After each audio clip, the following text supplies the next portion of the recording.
Hello students, welcome. आज हम 10 CBSE maths की एक्सरसाइज नंबर 6.3 की सॉल्यूशंस देखना शुरू करेंगे। ये वाली जो एक्सरसाइज है वो 3 थ्योरम्स पे बेस्ड है। Theorem number 6.3, 6.4 and 6.5। ये तीनों ही थ्योरम्स ट्राइंगल के सिमिलरिटी क्राइटेरियाज को शो करती है। जो 6.3 है उसमें कहा गया है कि अगर ट्राइंगल्स के दो अलग अलग ट्राइंगल्स के करस्पॉन्डिंग एंगल्स इक्वल हों तो फिर वो ट्राइंगल सिमिलर होते हैं। इसको बोला जाता है ए क्राइटेरिया या ए क्राइटेरिया भी कह सकते हैं, क्योंकि अगर दो एंगल्स भी सेम है तब भी ट्राइंगल सिमिलर हो जाएंगे। 6.4 थ्योरम है वो कहती है एस क्राइटेरिया के बारे में, यानी कि दो ट्राइंगल्स के अगर करस्पॉन्डिंग रेशियोज इक्वल हैं तो फिर दोनों ट्राइंगल सिमिलर हो जाएंगे। और थ्योरम नंबर 6.5 है एस, उसमें कहा गया है कि दो अलग अलग जो ट्राइंगल्स हैं उनके दो रेशियोज, उनके बीच वाला उनका कंटेंट एंगल जो है अगर वो इक्वल है तो भी ट्राइंगल्स सिमिलर होंगे। तो ट्राइंगल की सिमिलरिटी वाली प्रॉपर्टीज को हमें यहाँ पे यूज करना है। एक्सरसाइज नंबर 6.3 में क्वेश्चंस हम सॉल्व करना स्टार्ट कर रहे हैं। लगभग 15 या 16 क्वेश्चंस है इस वाली एक्सरसाइज में, जिसमें क्वेश्चन नंबर 1 और 2 बहुत इजी है, आप खुद ट्राई करना। मैं क्वेश्चन नंबर 3 से स्टार्ट कर रहा हूं। क्वेश्चन नंबर 3 में कहा गया है कि एबीसीडी एक ट्रेपेजियम है। ट्राइंगल के सिमिलरिटीज क्राइटेरिया से आपको ये प्रूव करना है। अब याद कीजिए थ्योरम, ये वाला सेम चीज हमने एक्सरसाइज 6.2 के क्वेश्चन नंबर 9 में 10 में भी प्रूव किया था, लेकिन यहां हमें ट्राइंगल के सिमिलरिटीज क्राइटेरिया को यूज करते हुए इस वाली चीज को प्रूव करना है। तो देखिए ट्रेपेजियम दिया हुआ है तो आमने सामने की जो साइड्स है वो पैरेलल होगी। कहा भी गया है इसमें कि AB और DC पैरेलल है। तो आप इन दो ट्राइंगल्स को कंसीडर करें, एक ट्राइंगल OBA और एक ट्राइंगल OCD। इनको आप कंसीडर कीजिए। ऐसा क्यों हमने कंसीडर किया? क्योंकि ये जो चार साइड्स हमें दे रखी है प्रूफ करने में वो इन दोनों ट्राइंगल्स में आ रही है। देखो OA, OC, OB और OD, ठीक है। तो अगर इन दो ट्राइंगल्स को हम सिमिलर प्रूफ कर दें तो रेशियोज के हिसाब से शायद ये आंसर हमारा आ जाएगा। तो चलो इसको एक ट्राई लेते हैं। तो सबसे पहले इन दो ट्राइंगल्स में अगर बात की जाए, in triangle AOB and COD, सबसे पहली चीज ये दोनों एंगल्स इक्वल होंगे, क्योंकि वर्टिकली अपोजिट एंगल्स हमेशा इक्वल होते हैं, ठीक है। DOC AOB क्यों इक्वल है? क्योंकि ये दोनों वर्टिकली अपोजिट एंगल्स हैं। 9th क्लास में आपने पढ़ा होगा कि ये इक्वल होते हैं। फिर अगर ये पैरेलल लाइन है ये वाली इसके, तो ये एंगल जो अल्टरनेटिव एंगल्स हैं, जैसे कि ये C वाला और ये A वाला, तो अल्टरनेटिव एंगल्स भी इक्वल होते हैं। यानी आप यूं कहेंगे दो पैरेलल लाइंस में जो Z के फॉर्म में एंगल्स बन रहे हैं वो अल्टरनेटिव एंगल्स होते हैं और ये इक्वल आते हैं, ठीक है। तो ये एंगल इसके इक्वल आ गया, ये एंगल इसके इक्वल आ गया। सिमिलरली ये वाला जो एंगल है इसके इक्वल आ जाएगा, क्योंकि ये भी अल्टरनेटिव एंगल बन रहा है। तो तीनों एंगल्स इक्वल हो गए, यानी कि ट्राइंगल सिमिलर हो गया। अगर आप तीसरे को प्रूव नहीं भी करते तब भी काम चल जाता, क्योंकि दो एंगल्स अगर इक्वल हैं तो तीसरा एंगल अपने आप इक्वल होगा। अब अगर ये एंगल्स इक्वल हैं तो ये दोनों ट्राइंगल सिमिलर होंगे। तो कौन सा ट्राइंगल सिमिलर होगा उसको प्रॉपर वे में लिखने का तरीका मैं आपको बता रहा हूं। पहले वाला ट्राइंगल, जैसे ये दोनों हैं उनमें से एक ट्राइंगल को तो आप रैंडमली कैसे भी लिख दें, जैसे AOB लिख देते हैं, राइट। ये सिमिलर होगा किसके? अगर हमें ये देखना है क्या नॉर्मली COD लिख दें या DOC लिख दें या OCD लिख दें? नहीं, ये सारे मेथड सही नहीं है। कोई एक पर्टिकुलर राइटिंग मेथड ही सही होगा। वो कैसे पता चलेगा? अगर यहाँ पे AOB लिखा हुआ है तो आपको यहाँ पे सबसे पहले वो लिखना पड़ेगा जो A के इक्वल है।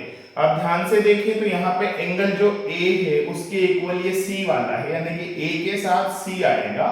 फिर ये O के इक्वल O वाला ही है तो यहाँ O आएगा, और B के इक्वल D वाला है तो यहाँ D आएगा।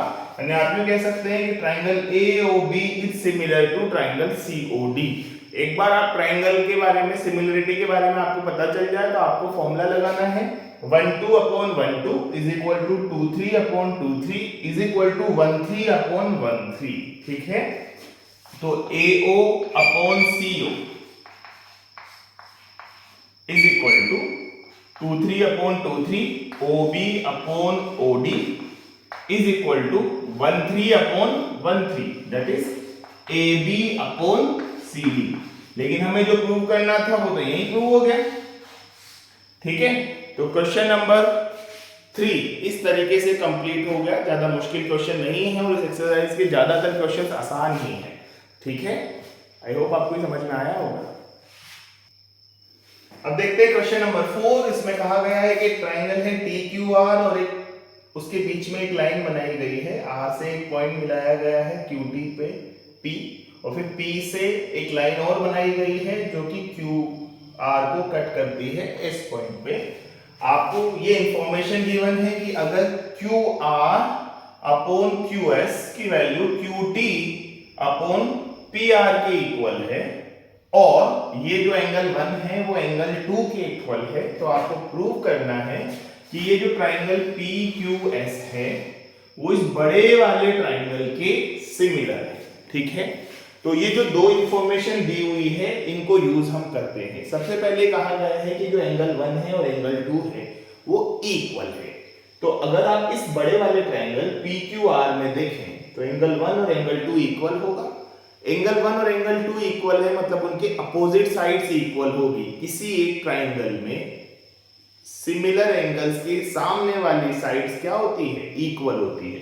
तो अगर एंगल 1 एंगल 2 के इक्वल है तो एंगल 1 के अपोजिट साइड हो गई PR और एंगल 2 के अपोजिट साइड हो गई PQ। ये दोनों इक्वल हो गए। ठीक है, क्योंकि इक्वल एंगल के सामने वाली साइड्स इक्वल होती है। ये वाला कॉन्सेप्ट हमने यहाँ पे यूज किया है। ये यूज आप बाकी क्वेश्चंस में भी बहुत सी बात करेंगे।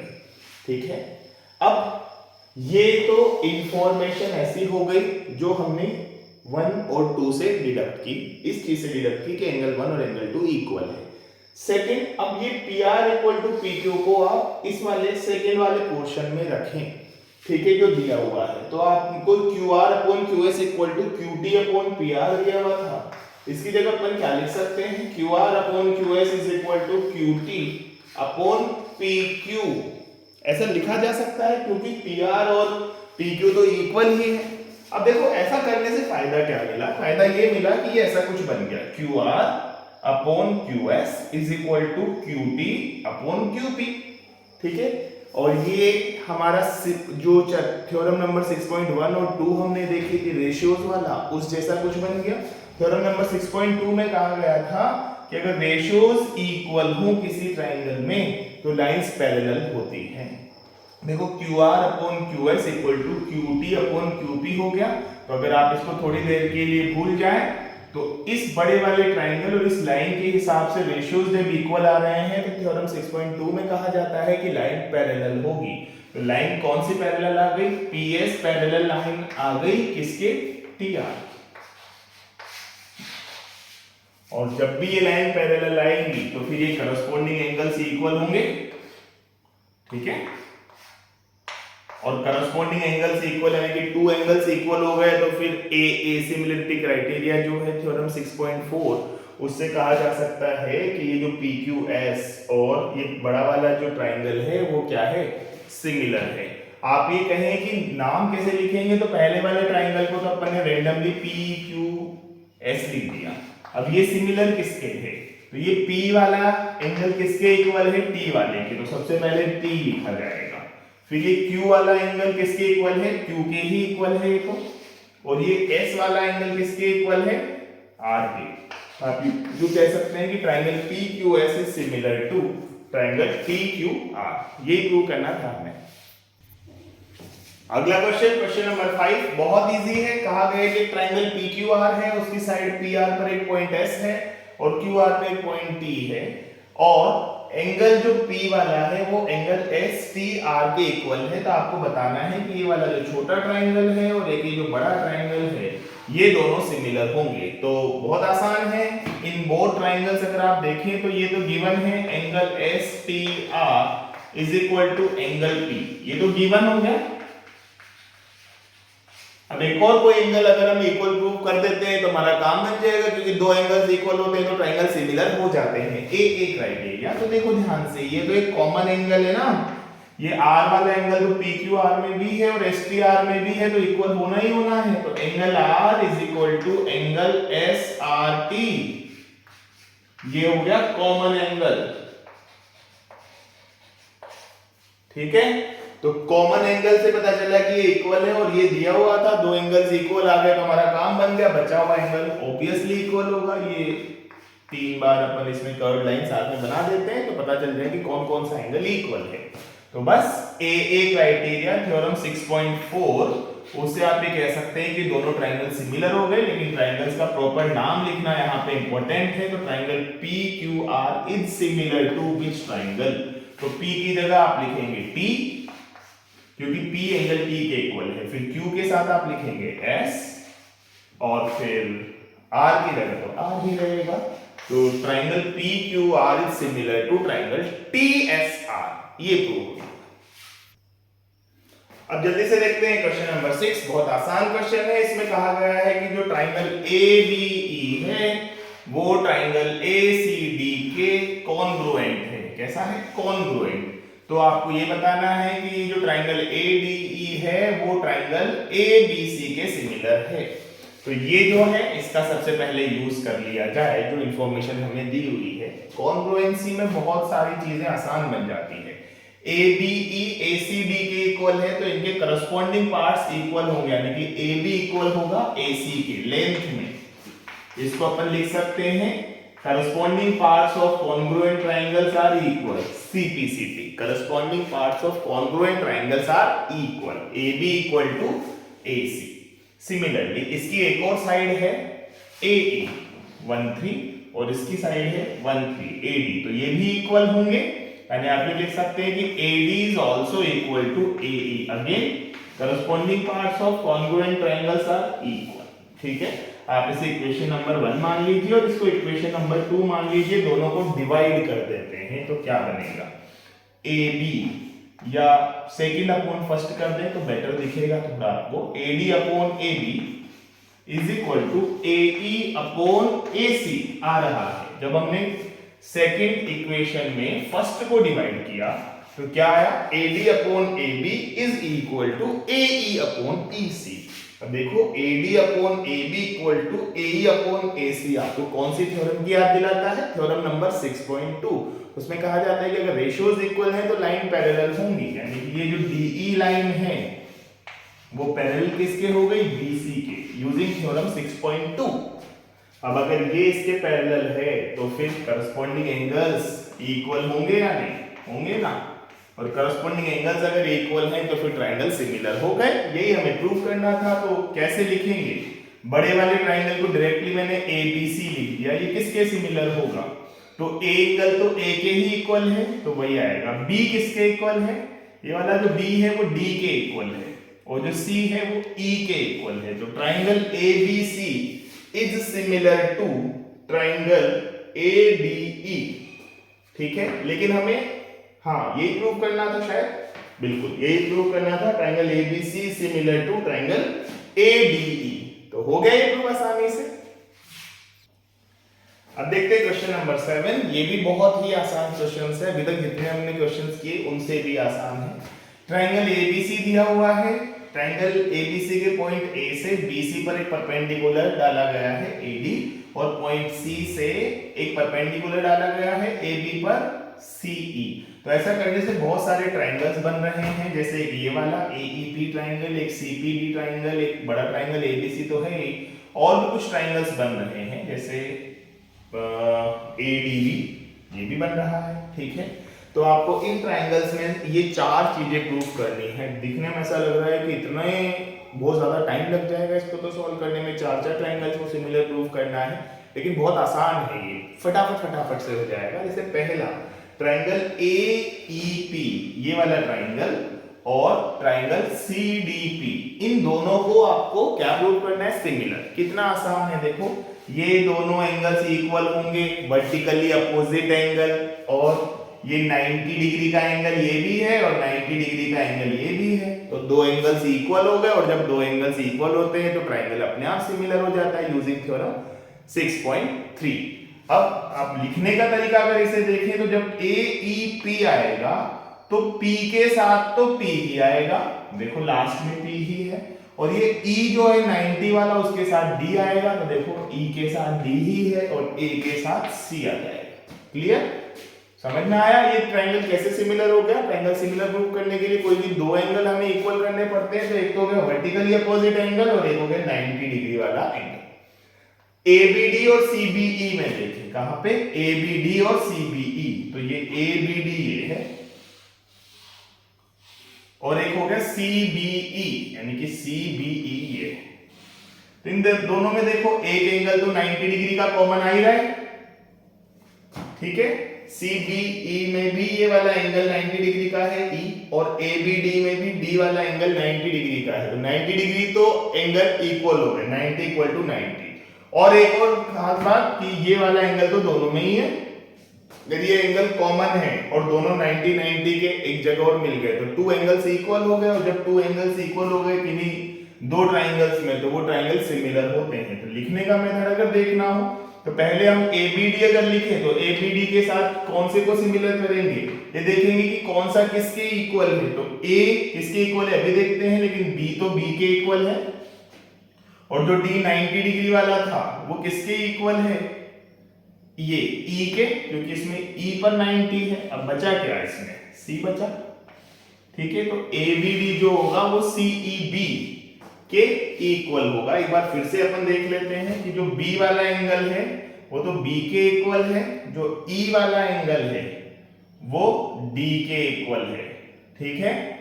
तो BD BE, सॉरी ये मैंने उल्टा लिख दिया यहाँ पे, B के साथ B आएगा और D के साथ E आएगा, ठीक है। तो ABD सिमिलर हो गया CBE के, क्योंकि D 90 था, E पे भी 90 था, BB तो इक्वल है ही, और बचा हुआ AC इक्वल हो जाएगा।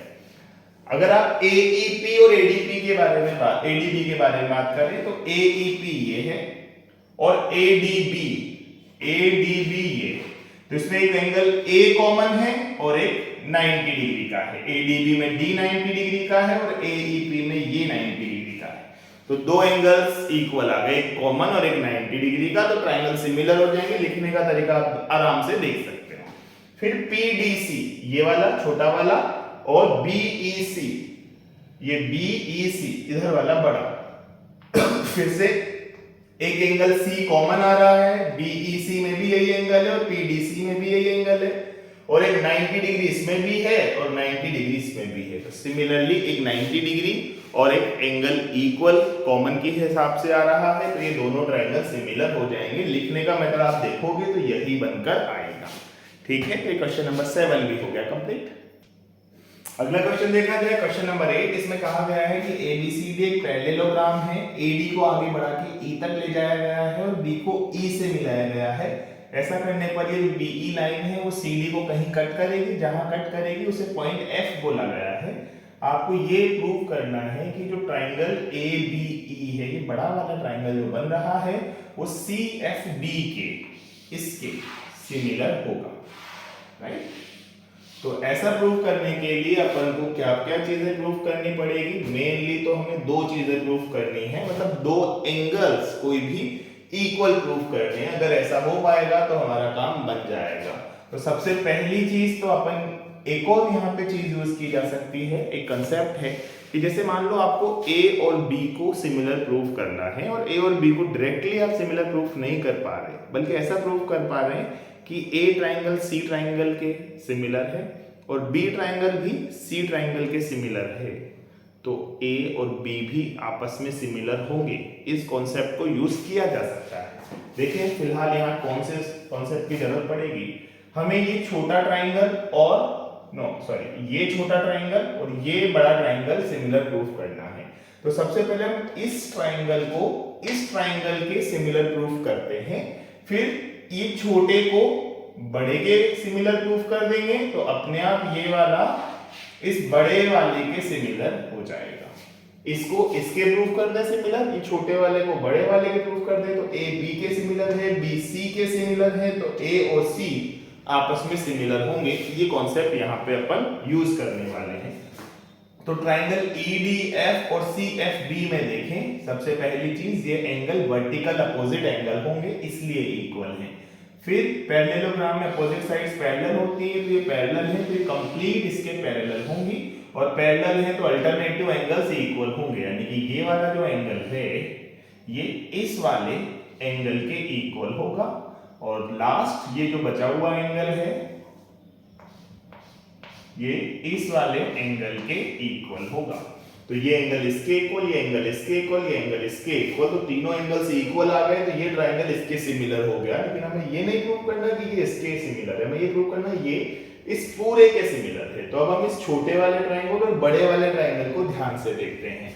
ये तो कॉमन आ रहा है, फिर ये लाइन इसके पैरेलल है, क्योंकि पैरेललोग्राम में अपोजिट लाइंस इक्वल आती हैं, तो करस्पॉन्डिंग एंगल्स इक्वल होंगे, क्योंकि ये लाइन इसके पैरेलल है। तो अगर यहाँ सिंगल एंगल है तो यहाँ पर भी यही बनाया जाएगा, क्योंकि ये इसके इक्वल होगा, और ये वाला एंगल इसके इक्वल होगा, तो यहाँ 3 लाइंस है तो यहाँ पे 3 लाइंस अपन बना देते हैं। तो ट्रायंगल ABE में ये जो एंगल है वो इसके इक्वल है, और ये इसके इक्वल था, तो ये समझ में आ गया कि A और C इक्वल है। सिमिलरली ये इसके इक्वल था, ये इसके इक्वल था, तो ये इसके इक्वल हो जाएगा। और एक और चीज, बचा हुआ जो एंगल है ये वो इसके इक्वल आ रहा है। आप इतना नहीं भी करते तो भी शायद ये डायरेक्टली आ जाता। कैसे? ये देखो, ये दोनों लाइंस पैरेलल हैं, पैरेलल है तो ये एंगल इसके इक्वल आएगा, और इसके अलावा अल्टरनेट एंगल से ये एंगल इसके इक्वल आएगा। तो इस ट्रायंगल छोटे और ये बड़े ट्रायंगल में दो एंगल्स डायरेक्टली इक्वल आ गए, तो आप इसको इससे और इसको इससे नहीं मिलाते तो भी डायरेक्ट आ जाता। यहां से तो आएगा, इस मेथड से डायरेक्ट कैसे आ रहा था? देखो यहां इस बड़े वाले ट्रायंगल में ये एंगल इसके इक्वल आ रहा है, ठीक है, और ये जो एंगल है ये वाला एंगल वो इस वाले से इक्वल आ रहा है। तो दो एंगल जैसे इक्वल आ जाते हैं तो ट्रायंगल सिमिलर हो जाते हैं। तो जो CFB है, CFB वो किसके इक्वल आ रहा है? EBA। और ये जो एंगल है CBF, वो किसके इक्वल आ रहा है? अगर यहां से देखा जाए ध्यान से तो ये इसके इक्वल आ रहा है, BEA। तो दो एंगल्स इक्वल हो गए दो ट्रायंगल्स में, तो ये ट्रायंगल्स सिमिलर ट्रायंगल्स होंगे। तो फाइनल हमारा आंसर आ जाएगा triangle ABE is similar to, A के साथ ये 3 लाइंस के साथ 3 लाइंस वाला आएगा, फिर B सिंगल लाइन के साथ सिंगल लाइन वाला है, और फिर E के साथ डबल लाइन वाला यानी कि B। तो ABE is similar to CFB, ये प्रूव करना था। अगला देखते हैं क्वेश्चन नंबर 9। इसमें ABC और APM दो ट्रायंगल्स दिए हुए हैं। ये कहा गया है कि ये एंगल 90 डिग्री है और ये एंगल भी 90 डिग्री है। तो आपको ABC ट्रायंगल को AMP ट्रायंगल के सिमिलर प्रूव करना है और साथ में ये भी प्रूव करना है। तो बहुत आसान है, दो ट्रायंगल्स को सिमिलर प्रूव करने के लिए कोई भी दो एंगल्स अपन कोशिश करते हैं इक्वल प्रूव करने की। तो ABC में एक एंगल ये 90 डिग्री वाला है, क्योंकि अगर इधर 90 है तो ये भी 90 ही होगा। टोटल लीनियर एंगल्स तो 180 डिग्री होते ही हैं, और सिमिलरली ये 90 डिग्री दिया हुआ है। तो angle ABC is equal to angle AMP is equal to 90 degree, और एक एंगल कॉमन है, देखो ये A वाला, ठीक है। तो इसमें ट्रायंगल में कह सकते हैं एंगल BAC, जो एंगल होता है उसे हमेशा बीच में लिखा जाता है, तो बीच में लिख दिया हमने BAC is equal to PAM, common angle. तो जैसे दो एंगल्स कॉमन प्रूव हो गए तो फिर ट्रायंगल सिमिलर हो जाते हैं। तो ट्रायंगल सिमिलर कैसे लिखेंगे? ऐसे, triangle ABC is similar to which triangle? A के साथ A आएगा, क्योंकि A के इक्वल है, B 90 है, तो इसमें 90 वाला M है और बाकी बचा हुआ P। तो ये तो फर्स्ट पार्ट प्रूव हो गया। अब जैसे ही फर्स्ट पार्ट प्रूव हो गया तो फिर अपन सिमिलरिटी क्राइटेरिया यूज करेंगे कि करस्पॉन्डिंग पार्ट्स के जो रेशियोज हैं वो इक्वल होंगे। तो 1:1:2 AB upon AM is equal to 2:3:2:3 BC upon MP is equal to 3:1:3:1 या 1:3:1:3। तो AC अपॉन AP। तो देखो इनमें से ही कुछ प्रूव करना होगा हमें प्रूव करना है ये CA अपॉन P है, तो ये हो गया equal to BC upon MP, ये हो गया, ठीक है। तो ये क्वेश्चन नंबर 9 भी हो गया। अब नेक्स्ट क्वेश्चन देखते हैं, क्वेश्चन नंबर 10। इस वाले वीडियो के लिए लास्ट क्वेश्चन होगा, बाकी क्वेश्चंस अपन नेक्स्ट पार्ट में देखेंगे। तो देखो आपको कहा गया है कि एबीसी ट्रायंगल एफईजी के सिमिलर है, यानी ए एंगल एफ के इक्वल है, बी एंगल ई के इक्वल है और सी एंगल जी के इक्वल है, और सी से एक एंगल बाइसेक्टर बनाया गया है जो इसे दो इक्वल पार्ट्स में डिवाइड करेगा डेफिनेटली, और जी है इससे भी एक एंगल बाइसेक्टर बनाया गया है जो इसे दो इक्वल पार्ट्स में डिवाइड करेगा। अब आपको बताना है, ये प्रूव करना है कि एक तो ये वाला ट्रायंगल इसके सिमिलर होगा, और एक ये नीचे वाला ट्रायंगल नीचे वाले ट्रायंगल के सिमिलर होगा, और एक ये रेशियोस आपको इक्वल करने हैं। फिर रेशियो इक्वल करना तो आसान होगा, पहले अपन ट्रायंगल को सिमिलर प्रूव कर लेते हैं कि ये छोटा ट्रायंगल इस छोटे ट्रायंगल के इक्वल होगा, एडीसी और एफएचजी ये सिमिलर होंगे, ये हम देखते हैं।